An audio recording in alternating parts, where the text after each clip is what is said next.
সকলোৰে ঘৰত যেতিয়া শুভ কাম এটা কৰে বহুত বেছি ভাল লাগে। ঘৰত পূজা পাতক বা যিকোনো নাম প্ৰসংগে কৰক বহুত বেছি মনটো শান্তি যেন লাগে।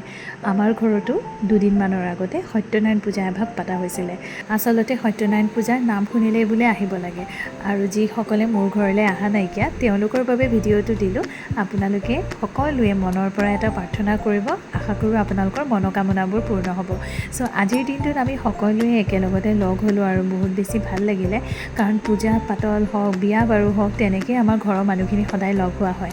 আৰু এনেকৈ কৰি যিহেতু সকলো আজিকালি ব্যস্ততাপূৰ্ণ জীৱন, তো তাৰ মাজতে কোনেও কাৰো ঘৰত বহুত বেছি দেৰি স্পেণ্ড কৰিব নোৱাৰে, কিন্তু এনেকৈ কিবা এটা পাতিলে সকলোবিলাক আহে, ভাল লাগে।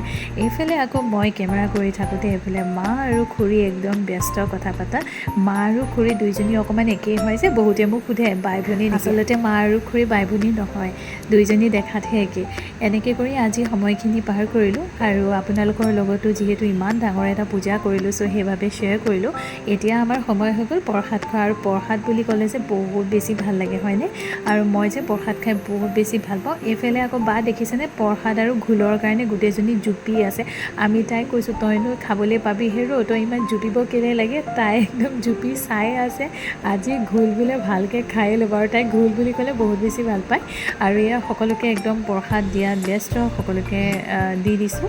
আৰু এইফালে ঘৰৰ সকলোবিলাক যিহেতু আহিছে, আৰু এইফালে আমাৰ বইজ পাৰ্টি একদম ৰুমত দেখিছেনে, ইহঁতে বোলে ধুতি পিন্ধা নাই, সেইটো কাৰণে ৰুমত সোমাই আছে, আৰু তাহাঁতক ৰুমত আমি প্ৰসাদ দিবলৈ আহিলোঁ। আপোনালোকে কোনে কোনে প্ৰসাদ খাই ভাল পায় কমেণ্ট কৰি জনাবলৈ নাপাহৰিব দেই। মই কিন্তু বহুত বেছি ভাল পাওঁ।